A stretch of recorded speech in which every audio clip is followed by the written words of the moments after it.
ঘণ্টাখানিকের মধ্যেই জাতীয় নাগরিক পার্টির অভিষেক, প্রস্তুত মঞ্চ, জড়ো হচ্ছেন নেতাকর্মীরা, যোগ দেবে বিভিন্ন রাজনৈতিক দল। প্রত্যেকটি জেলা, উপজেলা, ওয়ার্ড থেকে কিন্তু আমাদের নেতাকর্মীরা এবং সাধারণ জনগণ এখানে আসছেন। আশা করতে পারি যে বাংলাদেশে ঐতিহাসিকভাবে একটা বড় ধরনের ইতিহাস হতে যাচ্ছে।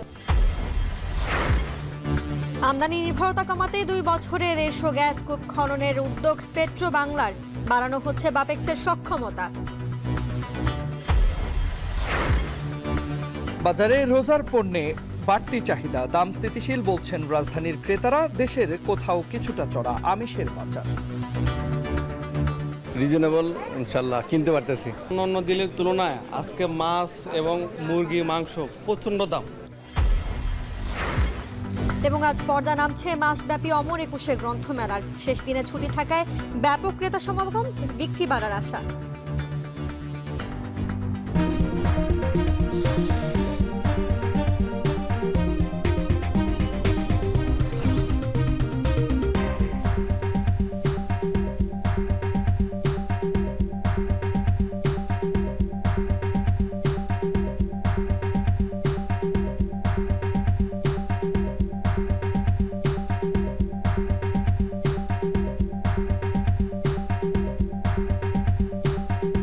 স্বাগত এখন দুপুরে। পুরো আয়োজনে আপনাদের সঙ্গে আছি আমরা দুজন, আমি তন্ময় কুমার রায় এবং আমি জেনেসিয়া বর্ণা।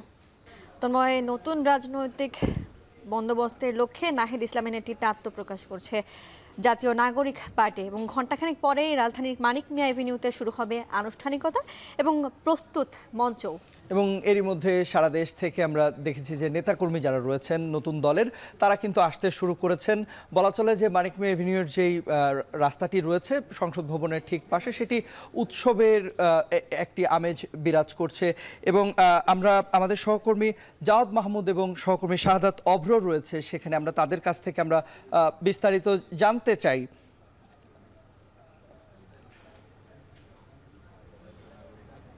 হ্যাঁ, আপনি যেমনটি বলছিলেন যে এই যে পুরো মানিক মিয়া এভিনিউ ঘণ্টাখানেকের মধ্যে কিন্তু হচ্ছে মানুষে পরিপূর্ণ হয়ে যাবে। আর পুরো জায়গাটি কিন্তু আমি সকাল থেকেই ঘুরে ঘুরে দেখছিলাম, সবার সাথে কথা বলছিলাম। একটি সুন্দর পরিবেশের কিন্তু তৈরি হয়েছে। একই সাথে বলা চলে যে এই যে পুরো জায়গাটি কিন্তু হচ্ছে সকাল থেকেই কিন্তু হচ্ছে মঞ্চ তৈরির কাজ থেকে শুরু করে সবকিছু কিন্তু করা হয়েছে। আর এই মুহূর্তে সম্পূর্ণভাবে প্রস্তুত। আর মাত্র 1 ঘন্টা পরেই কিন্তু হচ্ছে নতুন একটি দল আত্মপ্রকাশ করতে চলেছে। আমাদের সাথে সহকর্মী জাওয়াদ মাহমুদ আছে, তার কাছে একটু জানতে চাই যে এই যে নতুন একটি দল, মানুষের তো অনেক চাওয়া পাওয়া আছে, অনেক আকাঙ্ক্ষা। এই যে ছাত্র জনতার যে গণ অভ্যুত্থান পরবর্তী মানুষের যে চাওয়া পাওয়া, সেটি কি আদতে পূরণ করতে পারবে কিনা? দেখুন, আপনি যেটি বলছিলেন যে চাওয়া পাওয়াটা আসলে মানুষের আকাঙ্ক্ষা, সেটি পূরণ করতে পারবে কিনা, এটি একটু অভূতপূর্ব ঘটনা। যেমন 24-এর গণ অভ্যুত্থান বলা হচ্ছে যে স্বাধীনতার পরবর্তী সময়ে সবচেয়ে বড় একটি মুক্তির লড়াই, এটিকে আখ্যায়িত করা হচ্ছে। এবং বাংলাদেশে কিন্তু অনেক রাজনৈতিক দলই কিন্তু গঠিত হয়েছে বিভিন্ন সময়, এবং এমনকি এই 5 তারিখের 5 আগস্টের পরেও কিন্তু তৈরি হয়েছে নতুন দল অনেকগুলো। কিন্তু এটি এমন একটি ঘটনা যেখানে যার নেতৃত্বে আছে এবং পুরো নেতৃত্বে তরুণরা, এবং এই তরুণরাই কিন্তু 5 আগস্টের যে গণ অভ্যুত্থান, সেই গণ অভ্যুত্থানে নেতৃত্ব দিয়েছে। এখন সেটির পরে কিন্তু বাংলাদেশে বলা হচ্ছে যে একটি নতুন রাজনৈতিক আকাঙ্ক্ষা তৈরি হয়েছে, বা এই তরুণরা তারা একটি নতুন রাজনৈতিক বন্দোবস্ত চায়। যে আমরা দেখেছি যে স্বাধীনতার পরেও মানুষের যেই রাজনৈতিক আকাঙ্ক্ষার জায়গাটা ছিল, যেই মুক্তির কথা বলা হয়েছিল, সেটি কিন্তু আসলে কাঙ্ক্ষিতভাবে কখনোই পায়নি। তরুণরা সেটিই বলছেন যে তারা আসলে পিছনে যতই জঞ্জাল আছে সেগুলোকে সরিয়ে তারা একটি নতুন বাংলাদেশ বিনির্মাণের শপথ এখান থেকে করতে চান। এবং সেই লক্ষ্যেই কিন্তু আজকে যে নতুন দলটি আপনি বলছিলেন সেটি আসছে। এবং আমরা দেখছি যে গণমাধ্যম কর্মী হিসেবে যদি আমাদের কথা বলি, আমরা তো বিভিন্ন পর্যায়ে এখানে কাজ করেছি সংবাদ সংগ্রহের জায়গা থেকে। মানুষের মধ্যে সত্যিকার অর্থে একটি প্রত্যাশা আছে যে এই তরুণরা যেহেতু গণ অভ্যুত্থান ঘটিয়েছে, এরকম একটি ঘটনা ঘটিয়েছে, তারা আসলে আগামী দিনের রাজনীতিতে তারা ভালো কিছু করবে, এমনটি মানুষ প্রত্যাশা করছেন। কিন্তু একই সাথে কিন্তু সমালোচনাও আছে। যেমন আমরা দেখেছি যে যখন এই দলটি আর 1 ঘণ্টাখানেক পরেই তারা আত্মপ্রকাশ করবে, তখন কিন্তু তাদের মধ্যে নেতৃত্ব নিয়ে একটি জটিলতা তৈরি হয়েছিল, সেটিও গণমাধ্যমে এসেছে বা আমরাও সেটা খুব কাছ থেকে দেখেছি। সেই জায়গাটা নিয়ে তারা যদিও বলছেন যে এটি একটি গণতান্ত্রিক চর্চা বা দলের যে অভ্যন্তরীণ যে গণতান্ত্রিক চর্চা আছে সেটির অংশ হিসেবে দেখছেন। এই বিতর্কগুলো আছে। জাওয়াদ, আমি কিন্তু সামগ্রিকভাবে একটু তারা জানতে বলছেন চাই। যে তারা আসলে খুব সফল হবে, এমনটি তারা বলছেন আর কি, বা মানুষ সেটি মনে করছে। আমাদের দিক থেকে যেটি মনে হয় বা আমরা যে কথা বলেছি। জাওয়াদ, আপনার কাছে একটু ছোট করে জানতে চাইবো যে এই যে এই দলের ভিতরে এরা তো আসলে বৈষম্য বিরোধিতা করেছে, সেই জায়গা থেকে কি তারা আদতে বৈষম্য বিরুদ্ধের যেই জায়গা থেকে সে জায়গা থেকে সরে এসে কি তারা তাদের দলের নেতৃত্ব বাছাই করতে পেরেছে কিনা, সেখানে কি কোনো বৈষম্য হয়েছে কি মনে হয় আপনার সাংবাদিক হিসেবে? দেখুন, কিছুক্ষণ আগেই আমি যেটি বলছিলাম যে এই সমালোচনাটা কিন্তু তাদের মধ্যে রয়েছে, কিন্তু সেই সমালোচনার ঊর্ধ্বে উঠে তারা বলছেন যে তারা একটি বৈষম্যহীন সমাজ গড়বেন। এবং এই নেতৃত্ব নিয়ে যেই কথাটা উঠছে, তারা বলছে যে পলিটিক্যাল আদারাইজেশন, অর্থাৎ বাংলাদেশে কিন্তু নানাবিধ ধারা রয়েছে, ইসলামিক ধারা রয়েছে, ডান ধারা রয়েছে, বাম ধারা রয়েছে, সেন্ট্রিস্ট ধারা রয়েছে। তারা বলছেন যে এই সবগুলোকে ধারার তারা বিলোপ করতে চান। তারা না মধ্য, না ডান, না বাম, তারা বলছেন যে যারা বাংলাদেশপন্থী, এবং তারা এটিও বলছেন যে আমাদেরকে নানান সময় বলা হয় যে বাংলাদেশি বা বাঙালি। তারা বলছেন সব কিছুর বিকল্পে উঠে বা সব কিছুর ঊর্ধ্বে উঠে তারা বাংলাদেশের স্বার্থ নিয়ে যারা কথা বলবে বা বাংলাদেশ কেন্দ্রিক বা যারা জাতীয় স্বার্থটি বুঝবে, সেই সব স্বার্থ সংশ্লিষ্ট তারা কাজ করবেন। তো সেই জায়গা থেকে আসলে মূলত তারা যে এই যে বলছেন যে তাদের নেতৃত্ব নিয়ে বা তারা আসলে বৈষম্যের ঊর্ধ্বে উঠে গিয়ে কাজ করতে পারবেন কিনা, সেটি তারা বলছেন পারবেন, কিন্তু সেটি নিয়ে একটি সাধারণ মানুষের মধ্যে সাধারণ জিজ্ঞাসা আসছেই যে তারা আসলে আদৌ পারবেন কিনা। কিন্তু সাধারণ মানুষ মনে করছেন যে যেহেতু তারা গণ অভ্যুত্থানের নেতৃত্ব দিয়েছেন এবং তাদের কারণেই বাংলাদেশের দীর্ঘদিন একটি ফ্যাসিবাদী শাসন ব্যবস্থা কায়েম হয়েছিল, সেই ফ্যাসিবাদী শাসন ব্যবস্থা তাদের মাধ্যমে দূরীভূত হয়েছে, এবং সাধারণ মানুষ এটি মনে করছেন যে তারা আসলে এটি পারবেন, এবং মনে হচ্ছে তাদের কাছে আসলে একটা আশার আলো সেটি দেখা দিচ্ছে, এবং এটা ভবিষ্যতে বলতে পারবেন তাদের যে দৃঢ় নেতৃত্ব সেটি যদি তারা ঠিকভাবে কাজ করতে পারেন, তাহলে হয়তো ভবিষ্যৎ বলে দিতে পারবে তারা আসলে কতটুকু বৈষম্যহীন সমাজ গড়ার লক্ষ্যে অথবা অভ্যন্তরীণ তারা কতটুকু কাজ করতে পারবে। জাওয়াদ, আমি আপনার কাছে আরো একটু জানতে চাইবো যে এই যে মাত্রই আপনি আসলেন, তো নিরাপত্তা কেমন দেখছেন? আমি সকাল থেকেই নিরাপত্তার ব্যাপারটিও বলছিলাম এবং তাদের সাথেও আমি কথা বলেছি, আপনি কেমনটা দেখলেন? দেখুন, নিরাপত্তা ব্যবস্থা এখানে বেশ জোরদার করা হয়েছে। তাদের যে আজকের যে অনুষ্ঠান কর্মসূচি সেটি বাস্তবায়ন করার লক্ষ্যে গতকালকে কিন্তু তারা ডিএমপির কাছ থেকে অনুমোদন নিয়েছে, এবং গতকাল থেকে কিন্তু এই এলাকাটি তারা একটি নিরাপত্তার চাদরে ঢেকে দেওয়া হয়েছে। এবং আরেকটি বিষয়, এখানে যেহেতু আজকে বিভিন্ন রাজনৈতিক দলের শীর্ষ নেতারা আসবেন, বিভিন্ন কূটনৈতিকরা আসবেন, বিভিন্ন বিশিষ্ট ব্যক্তিরা আসবেন, সেক্ষেত্রে যারা আয়োজক কমিটি আছে এবং আয়োজক কমিটির সাথে আমি কথা বলেছি, তারা বলছেন যে এখানে বেশ কয়েক স্তরের নিরাপত্তা নিশ্চিত করা হয়েছে, এবং জনদুর্ভোগ এড়ানোর জন্য তারা যেটি যে মানিক এভিনিউর সংসদ ভবনের যে বাম পাশে যে লেনটি, অর্থাৎ উত্তর পাশের যে লেনটি সেটি কিন্তু পুরোপুরি বন্ধ করা দেওয়া হয়েছে, এবং দক্ষিণ পাশের যে লেনটি সেটি কিন্তু চালু আছে। তো জনদুর্ভোগ এড়ানোর জন্য তারা আরেকটি বিষয় যেটি গতকালকে তারা বলেছেন যে তাদেরকে ডিএমপি থেকে গতকাল দুপুর 12টা থেকেও তাদেরকে অনুমোদন দেওয়া ছিল যে তারা আসলে এই মঞ্চ তৈরি কাজটি করতে পারবেন, কিন্তু যেহেতু সামনে রমজান মাস এবং বৃহস্পতিবার অফিস ছুটির সময় সেটিকে বিবেচনা করে কিন্তু গতকালকে তারা, এবং সামগ্রিক নিরাপত্তা ব্যবস্থার কথা, মানুষের জনদুর্ভোগের কথা চিন্তা করেই তারা কিন্তু রাত্রে আমরা দেখেছি 10টার পরে এই মঞ্চ তৈরির কাজ শুরু করেছে। এবং আমরা যখন এসেছি এখানে আমরা দেখেছি এখন পর্যন্ত যান চলাচল মোটামুটি স্বাভাবিক আছে, বা এটির কোনো প্রভাব যে যানজটে অথবা রাস্তায় পড়েছে সেটি মানে আমি এখন পর্যন্ত দেখিনি, এবং সামগ্রিকভাবে নিরাপত্তা ব্যবস্থা আমার কাছে মনে হয়েছে যথেষ্ট ভালো। ছোট্ট করে জানতে চাই যে আসলে এই যে গতকালকে তো তারা গিয়েছে হচ্ছে প্রধান উপদেষ্টার কাছে, এবং শুধুমাত্র 14 দল ছাড়া বাকি সকল ধরনের রাজনৈতিক যে দল আছে সবাইকে আমন্ত্রণ জানানো হয়েছে। তো আপনার কাছে কি মনে হয় যে তাদের কতটা প্রত্যাশা পূরণ হবে, তারা কি আদতে আসবে কিনা, তাদের আমন্ত্রণ গ্রহণ করবে কিনা?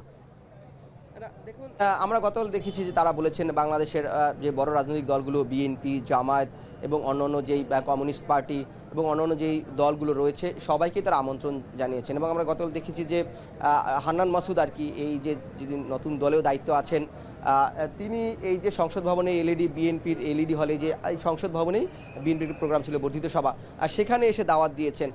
এবং বিএনপির পক্ষ থেকে কিন্তু এই বর্ধিত সভায় কিন্তু বিএনপির ভারপ্রাপ্ত চেয়ারম্যান তারেক রহমান তিনি নতুন দলকে স্বাগত জানিয়েছেন, মির্জা ফখরুল ইসলাম আলমগীর তিনিও স্বাগত জানিয়েছেন, এবং অন্যান্য দল বিশেষ করে জামায়াতের পক্ষ থেকে স্বাগত জানানো হয়েছে। সকল রাজনৈতিক দলগুলো থেকেই কিন্তু এই নতুন রাজনৈতিক দল সেটি স্বাগত জানানো হয়েছে। এখন তারা কোন পর্যায়ে নেতারা আসবেন সেটি হয়তো আসলেই আমরা সেটি দেখতে পাবো। ধন্যবাদ জাওয়াদ, আপনার সাথে ছিলাম। আর এই যে এই পুরো জায়গাটি কিন্তু ইতিমধ্যেই নিরাপত্তার চাদরে কিন্তু হচ্ছে ঘিরে ফেলা হয়েছে। একই সাথে বলা চলে যে যারা এখানে আছেন প্রত্যেকেই কিন্তু বলছেন যে পুরো আয়োজনটি কিন্তু হচ্ছে তাদের যেমন চাওয়া, নতুন বাংলাদেশ যেমন চাওয়া সেইভাবেই হবে। আর এই ছিল আমার কাছে মানিক মিয়া এভিনিউ থেকে সর্বশেষ। আমাদের সঙ্গে যুক্ত হয়েছিলেন সহকর্মী শাহাদাত অভ্র এবং একই সঙ্গে আমাদের সঙ্গে জাওয়াদ মাহমুদও যুক্ত হয়েছিলেন। তাদের কাছ থেকে আমরা যেটি জানছিলাম যে কিছুক্ষণের মধ্যেই যে আত্মপ্রকাশ হতে চলেছে নতুন রাজনৈতিক দলের এবং অভিষেক অনুষ্ঠানের জন্য মানে যে প্রস্তুতি রয়েছে সেই প্রস্তুতি সম্পন্ন করা হচ্ছে। তারা বলছিলেন যে এরই মধ্যে নিরাপত্তার চাদরে পুরো এলাকাটি ঘিরেও ফেলা হয়েছে এবং একই সঙ্গে বলতে চাই যে শীর্ষ নেতৃবৃন্দ আমরা দেখতেই পাচ্ছি যে শীর্ষ নেতৃবৃন্দের নাম সামনে এসেছে এবং তাদের নেতৃত্বে এই যে নতুন রাজনৈতিক দল সেটি গঠন করা হবে এবং যারা আসলে এই শীর্ষ নেতৃবৃন্দের বাইরেও কারা এই দলে স্থান পেয়েছেন বা কারা পাবেন সেটির জন্য আমাদের মনে হয় আরও কিছুক্ষণ সময় অপেক্ষা করতে হবে। এরপরে আমরা পুরো রাজনৈতিক যে নতুন যে রাজনৈতিক দলটি আজকে আত্মপ্রকাশ করতে যাচ্ছে সেই দলের যারা নেতাকর্মীরা রয়েছেন তাদের সকলের নাম হয়তো আমরা জেনে যাব। তন্ময়, এই যে দলের যে শীর্ষ বা কেন্দ্রীয় নেতৃত্ব তারা বলছেন যে ঐক্যের মাধ্যমে এগিয়ে যেতে চায় জাতীয় নাগরিক পার্টি এবং বলছেন জনগণের সমর্থন নিয়েই নতুন বাংলাদেশের আকাঙ্ক্ষা পূরণে তারা কাজ করবেন। এ নিয়ে বিস্তারিত জানবো শাহাদাত অভ্রের প্রতিবেদনে। ঐতিহাসিক 5 আগস্টে এই মানিক মিয়া এভিনিউ পরিণত হয়েছিল জনসমুদ্রে। স্বৈরাচার পতন আন্দোলনে ছাত্র জনতার সেই ঐক্য যেন আরও একবার দেখতে চলেছে বাংলাদেশ। জুলাই চেতনা ও নতুন রাজনৈতিক বন্দোবস্ত গড়ে তুলতে এবার এই ঐক্য ছাত্র তরুণদের নতুন রাজনৈতিক দলকে কেন্দ্র করে। নতুন রাজনৈতিক দলের আত্মপ্রকাশ অনুষ্ঠানে দেশের সকল মানুষকে আমন্ত্রণ জানিয়ে ভিডিও বার্তা দিয়েছেন জাতীয় নাগরিক কমিটির সদস্য সচিব। এ সময় তিনি সকল ধর্মবর্ণের মানুষকে পাশে পাবেন বলেও আশা প্রকাশ করেন। শুক্রবার বিকেল 3 ঘটিকায় মানিক মিয়া এভিনিউ সংসদ ভবনের আশেপাশের যে জায়গাটা সেখানেই আনুষ্ঠানিকভাবে আমরা আমাদের যাত্রা শুরু করতে পারবো। আপনাদের সকলের কাছে আহ্বান থাকবে সারা দেশের যে প্রান্তে আছেন, ঢাকা শহরে বা ঢাকা শহরের বাইরে, আপনারা সকলেই আত্মপ্রকাশ যে অনুষ্ঠান সেখানে আপনারা অংশগ্রহণ করবেন। যেখান থেকে শেষ সেখান থেকেই শুরু হবে নতুন বাংলাদেশের তারুণ্যের রাজনৈতিক পথ চলা। এরই মধ্যেই জানিয়ে দেওয়া হয়েছে নতুন রাজনৈতিক দলের নাম ন্যাশনাল সিটিজেন পার্টি এনসিপি। দলের আহ্বায়ক হিসেবে দায়িত্ব পাচ্ছেন নাহিদ ইসলাম, সদস্য সচিব আক্তার হোসেন, উত্তরাঞ্চলের মুখ্য সংগঠক সার্জিস আলম, দক্ষিণাঞ্চলের মুখ্য সংগঠক হাসনাত আব্দুল্লাহ ও প্রধান সমন্বয়কারী নাসির উদ্দিন পাটোয়ারি। এছাড়াও কেন্দ্রীয় কমিটিতে থাকছে 151 জন। শীর্ষ পদ ছাড়াও কে কোন দায়িত্ব পাচ্ছেন তা জানতে আরও কিছু সময় অপেক্ষা। ঐক্যের মাধ্যমে এগিয়ে যেতে চায় নতুন দল, তাই বৈষম্যের শিকার হবে না কেউ, এমন আশ্বাস হাসনাত আব্দুল্লাহর কণ্ঠে। নতুন রাজনৈতিক দলে আমরা নানা শ্রেণী পেশার এবং আমরা দেখছি যে বুদ্ধিবৃত্তিক জায়গা থেকে বিভিন্ন শ্রেণী পেশার মানুষ আমাদের জায়গা এই নতুন রাজনৈতিক দলে যুক্ত হচ্ছে। তো সেই জায়গা থেকে অনেকেই যুক্ত হবে, অনেকেই যুক্ত হয়ে চলে যাবে, সেটি রাজনৈতিক প্রক্রিয়ার অংশ। তো এই বিষয়গুলো আমরা চেষ্টা করছি যে এই বিষয়গুলোকে কিভাবে অন্তর্ভুক্তিমূলক করা যায়। আত্মপ্রকাশ অনুষ্ঠানে আমন্ত্রণ জানানো হয়েছে বিভিন্ন রাজনৈতিক দলের নেতা ও বিভিন্ন দেশের কূটনীতিক সহ বিশিষ্ট জনেদের। তাই নিরাপত্তার কমতি থাকছে না বলেও জানান সংগঠকরা। সারা দেশ থেকে প্রায় 1.5 থেকে 2 লক্ষ মানুষ এখানে কিন্তু উপস্থিত হবে। গণ্যমান্য ব্যক্তিবর্গ, অ্যাম্বাসিডর, বিভিন্ন রাজনৈতিক দলের হাইয়েস্ট লেভেলের নেতাকর্মীরা থাকবেন। পাশাপাশি গত 16 বছরে আওয়ামী আমলে গুম, খুন, নির্যাতনের শিকার যারা হয়েছে সেরকম মানুষ থাকবেন। আমরা চাই যারা এখানে আসবে তারা যেন খুব নির্বিঘ্নে স্বস্তিদায়কভাবে যেন প্রোগ্রামটাতে যুক্ত হতে পারে এবং এখান থেকে আবার সুন্দরভাবে এক্সিট নিয়ে যেন বাসায় ফিরতে পারে। জনগণের সমর্থনে ও নতুন বাংলাদেশের আকাঙ্ক্ষা পূরণে এই নতুন রাজনৈতিক দল প্রয়োজন হয়ে উঠেছে বলেও জানান অনেকে। মানুষের যে পরিমাণ অভূতপূর্ব সাড়া এবং মানুষ চাচ্ছিল আপনারা কবে রাজনৈতিক দল হয়ে আসবেন এবং মানুষের সেই চাওয়া থেকেই আমাদের এই রাজনৈতিক দলের ঘোষণা। গেল বছরের 5ই আগস্ট ঠিক এই সংসদ ভেঙে দেয় ছাত্র জনতা গণ অভ্যুত্থানের মুখে। সেই ছাত্র জনতা তাদের রাজনৈতিক দলের নাম আত্মপ্রকাশ করবে আজকের এই দিনে ঠিক সেই সংসদেরই সামনে। আর সেই অপেক্ষাই আছে বাংলাদেশের জনগণ, এমনটাই বলছেন যারা সাধারণ মানুষ আছেন তারা। শাহাদাত অফ্র, এখন, ঢাকা। বিএনপির ভাইস চেয়ারম্যান আব্দুল্লাহ আল নোমানের চতুর্থ জানাজার নামাজ অনুষ্ঠিত হচ্ছে চট্টগ্রামের জামিয়াতুল ফালাহ মসজিদ মাঠে। জানাজায় অংশ নিতে এবং প্রিয় নেতাকে শেষবারের মতো শ্রদ্ধা জানাতে দূর দূরান্ত থেকে এসেছেন হাজারো নেতাকর্মী ও সাধারণ মানুষ। এ নিয়ে বিস্তারিত জানাচ্ছেন সহকর্মী কাজী মাহফুজ।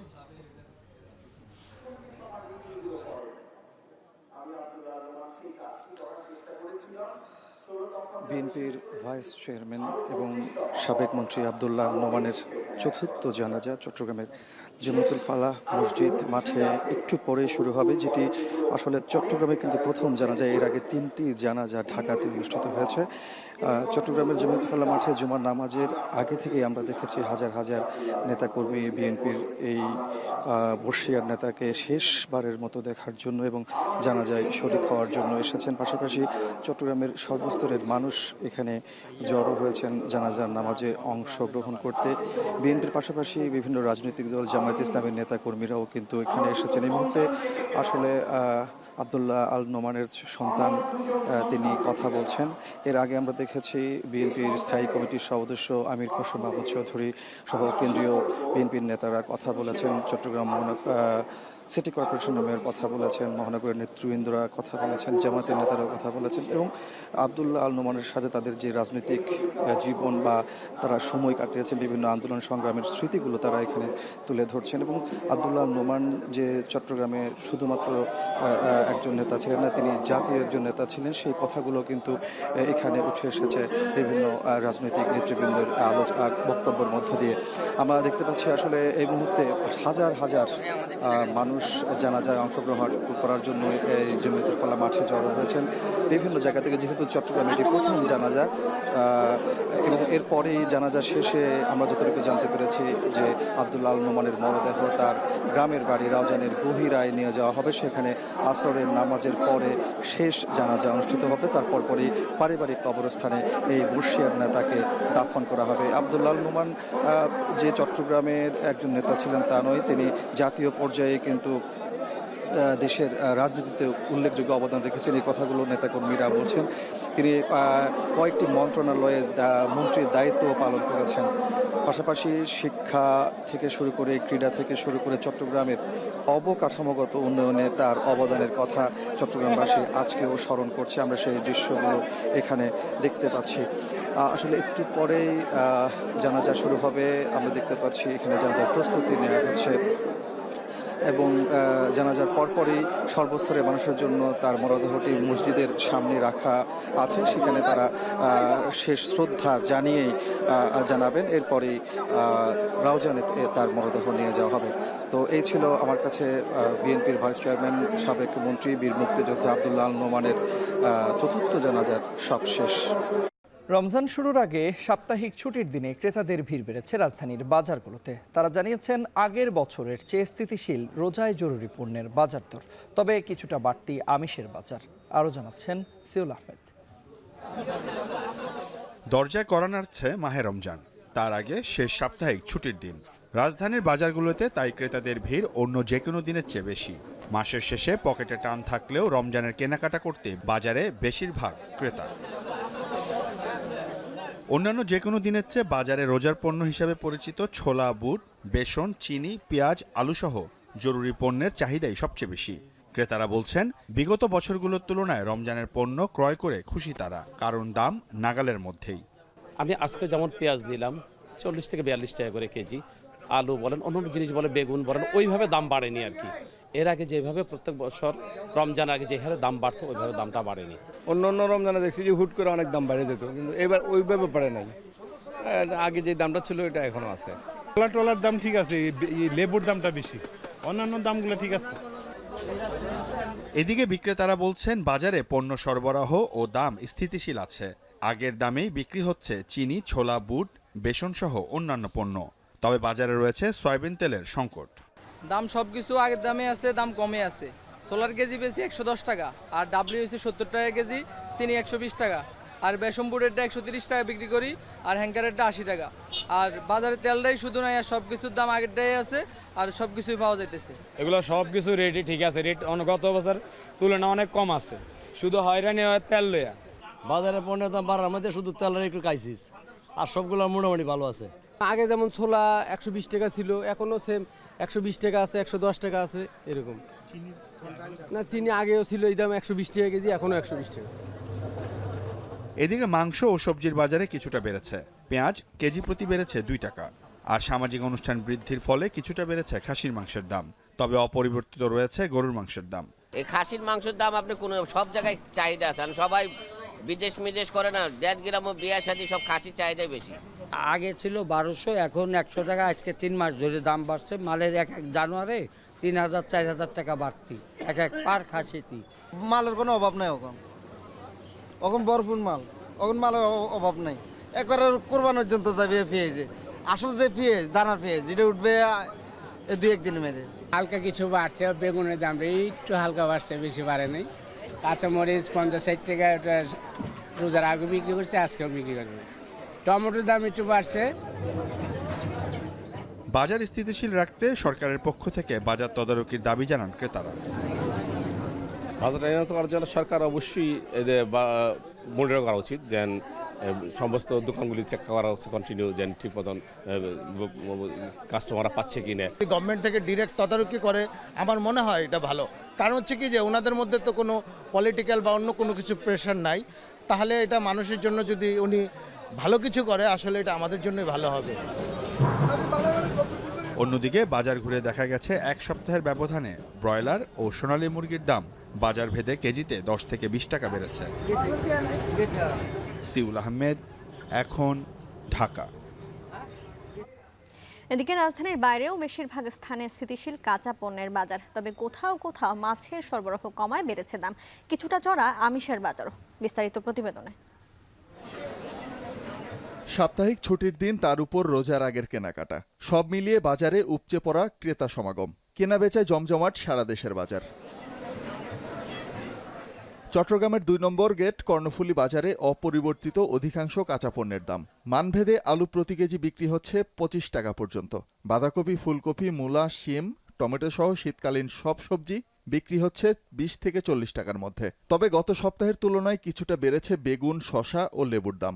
ব্রয়লার মুরগি বিক্রি হচ্ছে প্রতি কেজি 190 থেকে 195 টাকায়, আর গরু মিলছে 800 টাকায়। তবে মাছের দাম নিয়ে মিশ্র প্রতিক্রিয়া ক্রেতাদের মাঝে। মাছের দাম বেশি, কিন্তু কিছুটা না, বেশি বাড়ছে। আজকে রুই মাছ নিয়েছি 350 টাকা, নিয়েছি 260 টাকা 70 টাকা। আজকে মুরগির দাম থাকছে 320 টাকা 300 টাকা। সিলেটে রমজানের আগ মুহূর্তে সবজির দাম অনেকটাই স্থিতিশীল। কিছু সবজির দাম কিছুটা বাড়লেও মোটা তাগে দাম বাড়েনি আলু, পেঁয়াজ, কাঁচামরিচ, ধনেপাতার দাম। তবে লেবু ও শসা বিক্রি হচ্ছে চড়া দামে। সপ্তাহ ব্যবধানে 15 থেকে 20 টাকা বেড়ে শসা বিক্রি হচ্ছে 55 থেকে 60 টাকায়। তবে সপ্তাহ ব্যবধানে সব ধরনের মাছের দাম 20 থেকে 50 টাকা পর্যন্ত বেড়েছে। ব্যবসায়ীরা বলছেন মাছের সরবরাহ কমায় দাম বাড়তি। কোনো মাছ 10 টাকা 20 টাকা বাড়ছে, আমদানি কম, এর লাগে কেজি থেকে দরকার 20 টাকা 25 টাকা বেশি, আর রমজান মাসে 20-25 টাকা কমবো। মোটামুটি দাম একটু বেশি থাকবো, তো 50 টাকা 100 টাকা পারবো। লেবু, শসা, গাজর দাম বাড়ে গেছে। টমেটো, পাতাকপি তা ঠিক আছে। ছোটজি লেবু পার পিস 15 টাকা হয়ে গেছে এই রমজানের কারণে। আমরা সাধারণ মানুষ, লেবুর দাম আগে থেকে গড় ধরতে পারি গেছে, আমরা কিলান খাইতাম, রোজার নাই। সাপ্তাহিক ছুটির দিনে বরিশালের মাছের বাজার বেশ জমজমাট। নগরীর পোর্ট মাছ বাজারে সকাল থেকে বেশ ভিড়। ক্রেতারা জানেন মাছের দাম গত সপ্তাহের তুলনায় বেশি। আকার ভেদে প্রতি কেজি ইলিশের দাম বেড়েছে 100 থেকে 200 টাকা পর্যন্ত। অন্য মাছে প্রতি কেজিতে দাম বেড়েছে 10 থেকে 50 টাকা। তবে সাগরের মাছের দাম দেশি মাছের তুলনায় কম। বাংলাদেশের 90% উপরে মুসলমান, যে সবার একটু সহানুভূতি থাকা উচিত, কিন্তু রমজান আসার আগেই প্রত্যেকটা জিনিসের দাম হু করে বেড়ে যাচ্ছে। গতকালকের যদি দাম ধরা হইতো তাহলে সব মিলে 4000 টাকা যাইতো, আজকে 1000 টাকা বেশি। তবে ক্রেতাদের সংখ্যা নিয়মিত বাজার মনিটরিং না করা হলে রমজানে বেকায়দায় পড়তে পারেন তারা। শোভন মাহমুদ খান, এখন। আমদানির দিকে ঝুঁকতে নিজস্ব গ্যাস উত্তোলন করেনি আওয়ামী লীগ সরকার। দেশীয় কোম্পানি বাপেক্সকে বসিয়ে রেখে কূপ খননের কাজ দেয়া হয়েছে বিদেশি কোম্পানিকে। এবার 2 বছরে 150 কূপ খননের উদ্যোগ নিয়েছে পেট্রোবাংলা। পরিকল্পনা নেওয়া হয়েছে খনন যন্ত্রাংশ কেনারও। তবে আধুনিক যন্ত্রাংশ কেনার বিকল্প নেই বলে মত জ্বালানি বিশেষজ্ঞদের। মাজার মাহবুবের প্রতিবেদনে দেখুন বিস্তারিত।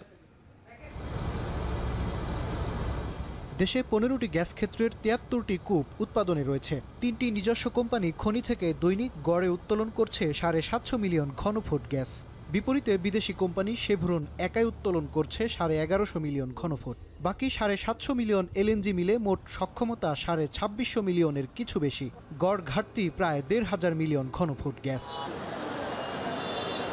পেট্রোবাংলা বলছে গ্যাস উত্তোলন বাড়াতে ওয়ার্কওভার, উন্নয়ন ও অনুসন্ধান মিলে এবছর তারা কূপ খনন করবে 51টি, আর আগামী বছর আরও 100টি কূপ বাড়ানোর পরিকল্পনা রয়েছে। খননে গতি আনতে বাড়ানো হচ্ছে বাপেক্সের সক্ষমতা। দেশীয় বড় কোম্পানিটি সিলেটের জকিগঞ্জে মাত্র 75 কোটি টাকা ব্যয়ে 28তম গ্যাস ক্ষেত্র আবিষ্কার করলেও 180 কোটি টাকা খরচ করে ভোলায় 29তম গ্যাস কূপ খনন করা হয়েছে রাশিয়ান কোম্পানি গ্যাজপ্রমকে দিয়ে। এদিকে বাপেক্সের সক্ষমতা ঠেকে আছে মাত্র 113 মিলিয়ন ঘনফুটে। প্রতিষ্ঠানটির 5টি রিগের মধ্যে প্রতিষ্ঠাকালীন সময় কেনা একটি ব্যবহারের অযোগ্য, আর বাকি 4টির মধ্যে একটি দুর্বল। কর্মক্ষম 3টি রিগের একটি ব্যবহারই করেনি আওয়ামী লীগ সরকার। পেট্রোবাংলা বলছে বাপেক্সের সক্ষমতা বাড়াতে আগামী 1 বছরের মধ্যে ভারী ও মাঝারি সক্ষমতার আরও 2টা রিগ কিনবে তারা। আমাদের রিগের সংখ্যা 6টা হবে। আমরা আরও 5 থেকে 7টা কূপ আমরা 26 থেকে ওয়ার্ক ওভারের জন্য এই বছর নিয়ে আসছি। আমাদের এই প্রকল্পটা সবুজ তালিকাভুক্ত হলো, তার মানে আমরা আরেকটা রিগ খুব অচিরেই, আপনি ধরতে পারেন যে উইদিন 4-5 মান্থস আমরা আশা করি কিনে ফেলতে পারবো।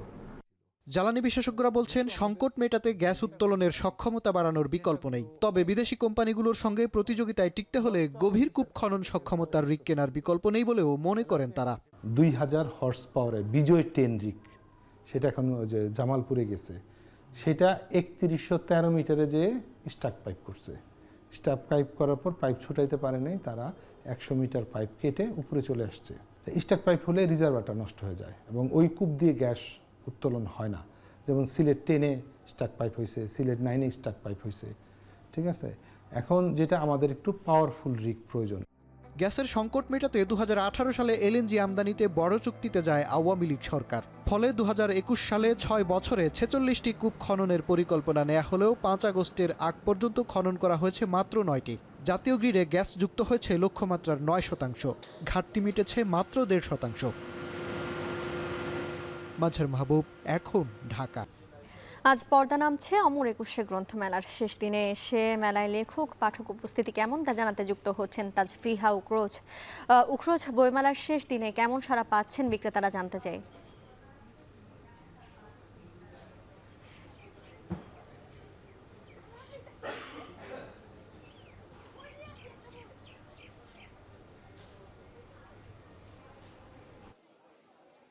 আজ অমর একুশে বইমেলার শেষ দিন এবং শেষ দিনে বেলা যত গড়াচ্ছে ততই আমরা দেখতে পাচ্ছি যে মেলায় কিন্তু পাঠক লেখকদের সমাবেশ ধীরে ধীরে বাড়ছে। তবে যেহেতু এখন দুপুরের সময়, তখন তাই আসলে এই বইমেলায় কিন্তু পাঠকদের পদচারণা খুব বেশি একটা দেখা যাচ্ছে না। তবে এখানকার বিক্রয়কর্মী যারা রয়েছেন তারা আমাদেরকে বলছেন যে বিকালের দিকে বা সন্ধ্যার দিকে একদম শেষ মুহূর্তে গিয়ে কিন্তু এই অমর একুশে বইমেলা কিন্তু আরও জমে উঠবে এবং তারা তাদের যে কাঙ্ক্ষিত পাঠকের বা ক্রেতার সংখ্যা তারা ভেবেছেন সেটি তারা পেতে পারেন।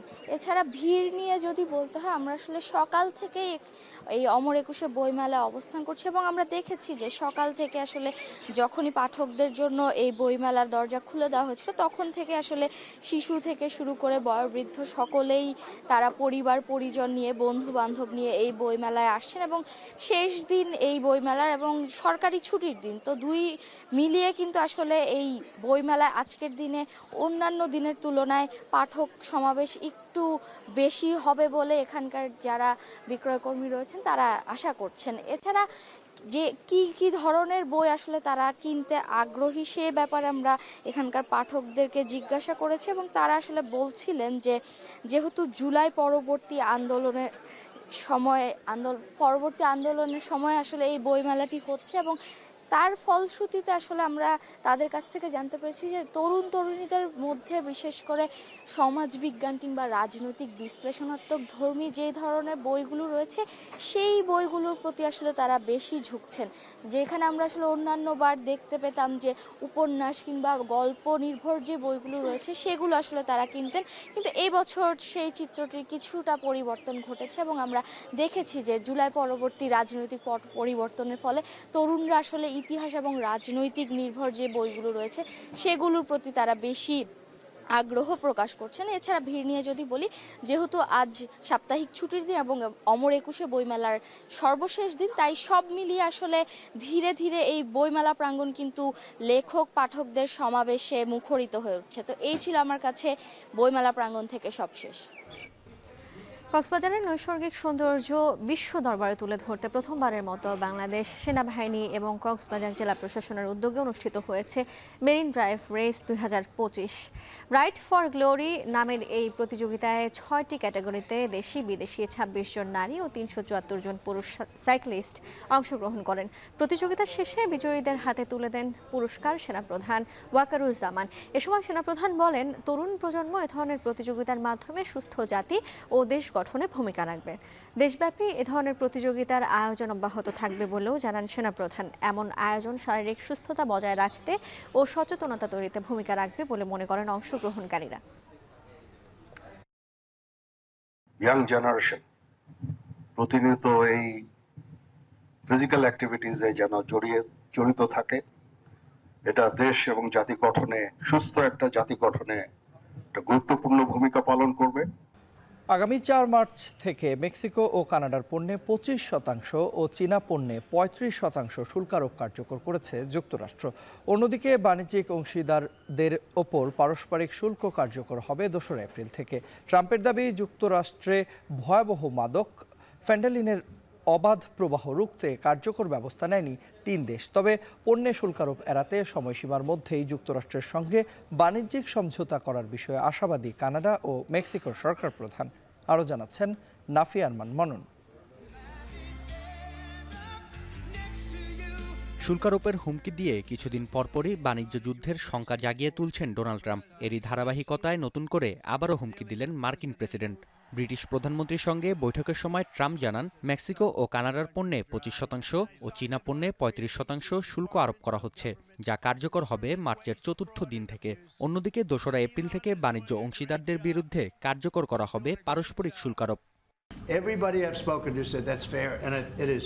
If somebody charges us 25%, we charge them 25. If somebody charges us 10 or 15 or 30 or 70, we charge them an exact like amount. ট্রাম্পের অভিযোগ, ভয়াবহ মাদক ফেন্টানিলের চোরাচালান রুখতে কার্যকর ব্যবস্থা নেয়নি এই 3 দেশ। বর্তমানে চীনা পণ্য আমদানিতে শুল্কারোপের হার 10%। বিপরীতে মার্কিন পণ্য আমদানিতে 10 থেকে 15% শুল্ক নিচ্ছে চীন। এছাড়াও ইউরোপীয় ইউনিয়নের বাণিজ্য পরিচালনা প্রক্রিয়ার সমালোচনা করেন মার্কিন president. They sued Apple, got $16 or $17 billion, which was, I think, totally a ridiculous decision. And they're suing Google for a lot of money. They're suing a lot of other companies, and we don't like the way they're treating our people now. We don't like the way they're treating our companies. শুল্ক এড়াতে সময়সীমার আগেই যুক্তরাষ্ট্রের সঙ্গে সমঝোতা করার বিষয়ে আশাবাদী কানাডা ও মেক্সিকো। যদিও কানাডার প্রধানমন্ত্রী জানিয়েছেন, শুল্কারোপ কার্যকর হলে কড়া জবাব দেবে তার দেশ। সময়সীমা নির্ধারণ ট্রাম্পের যোগাযোগের কৌশল বলে মন্তব্য মেক্সিকান প্রেসিডেন্টের। অন্যদিকে তামার ওপর শুল্কারোপ প্রত্যাহার করতে যুক্তরাষ্ট্রের প্রতি আহ্বান জানিয়েছে চীন। ডোনাল্ড ট্রাম্পের পুরো রাজনৈতিক ক্যারিয়ার ভিকটিম কার্ড খেলার ওপর ভিত্তি করে দাঁড়িয়েছে, এমনটাই অভিযোগ বিশ্লেষকদের। এর মাধ্যমে বিশ্বজুড়ে শুল্কযুদ্ধ শুরু হলে তার বোঝা মার্কিনদের টানতে হবে বলে সতর্কবার্তা দিচ্ছেন তারা। যুক্তরাষ্ট্রের মোট বাণিজ্যের 40% বেশি হয় দেশটির সবচেয়ে বড় 3 বাণিজ্য অংশীদার মেক্সিকো, কানাডা ও চীনের সঙ্গে। অঙ্কের হিসেবে যা ছাড়িয়ে গেছে $2 লাখ কোটি। নাফি আরমান মনন, এখন বিশ্ব। ঐক্যমত ছাড়াই শেষ হলো 20টি দেশের অর্থনৈতিক জোট G20-র অর্থমন্ত্রীদের বৈঠক। আয়োজক দক্ষিণ আফ্রিকা জানায়, অনেক দেশ আলোচনায় থেকে নিজেদের সরিয়ে নেওয়ায় বিশ্ব অর্থনীতির অনেক ইস্যুতে ঐক্যমতে পৌঁছানো যায়নি। জলবায়ুতে বিনিয়োগ নিয়েও তেমন কোনো সাড়া মেলেনি বৈঠকে। কেপ টাউনে অনুষ্ঠিত 2 দিনব্যাপী বৈঠকে অংশ নেয়নি যুক্তরাষ্ট্র, ভারত, চীন আর জাপানের অর্থমন্ত্রীরা। G20 সদস্য দেশগুলোর ওপর বিশ্বের মোট জিডিপির প্রবৃদ্ধির 85% আর আন্তর্জাতিক বাণিজ্যের 75% নির্ভর করে। চ্যাম্পিয়ন্স ট্রফিতে অস্ট্রেলিয়ার বিপক্ষে টস দিয়ে জিতে ব্যাটিংয়ের সিদ্ধান্ত নিয়েছে আফগানিস্তান। কিছুক্ষণ পরই দু দলের ম্যাচটি শুরু হবে। এই মুহূর্তে 3 পয়েন্ট নিয়ে বি গ্রুপের 2 নম্বরে আজ অবস্থান করছে অজিরা। আফগানদের হারাতে পারলে সেমিফাইনালে উঠে যাবে স্টিভ স্মিথরা, তবে হারলে তাকিয়ে থাকতে হবে ইংল্যান্ড দক্ষিণ আফ্রিকার ম্যাচের দিকে। আর হাশমতুল্লাহ শাহিদীদের শেষ জয় নিশ্চিত করতে হলে জয়ের কোনো বিকল্প নেই। ইতিমধ্যে শক্তিশালী দল ইংল্যান্ডকে হারিয়ে 2 পয়েন্ট নিয়ে টেবিলের 3-এ আছে। যুদ্ধ বিধ্বস্ত এই দেশটি। বি গ্রুপে অস্ট্রেলিয়া, আফগানিস্তান ছাড়াও দক্ষিণ আফ্রিকার সেমিফাইনালে ওঠার সুযোগ রয়েছে।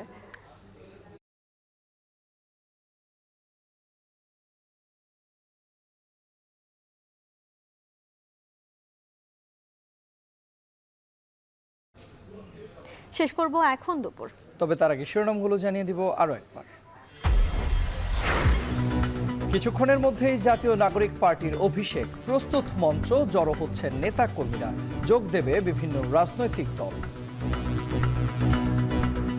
প্রত্যেকটি জেলা, উপজেলা, ওয়ার্ড থেকে কিন্তু আমাদের নেতাকর্মীরা এবং সাধারণ জনগণ এখানে আসছেন। আশা করতে পারি যে বাংলাদেশে ঐতিহাসিকভাবে একটা বড় ধরনের ইতিহাস হতে যাচ্ছে। আমদানি নির্ভরতা কমাতে 2 বছরে দেশীয় গ্যাস কূপ খননের উদ্যোগ পেট্রো বাংলার, বাড়ানো হচ্ছে বাপেক্সের সক্ষমতা। বাজারে রোজার পণ্যে বাড়তি চাহিদা, দাম স্থিতিশীল বলছেন রাজধানীর ক্রেতারা। দেশের কোথাও কিছুটা চড়া আমিষের বাজার। রিজনেবল ইনশাল্লাহ কিনতে পারতেছি। অন্য দিনের তুলনায় আজকে মাছ এবং মুরগি মাংস প্রচণ্ড দাম। এবং আজ পর্দা নামছে মাসব্যাপী অমর একুশে গ্রন্থমেলার শেষ দিনে। ছুটি থাকায় ব্যাপক ক্রেতা সমাগম, বিক্রি বাড়ার আশা।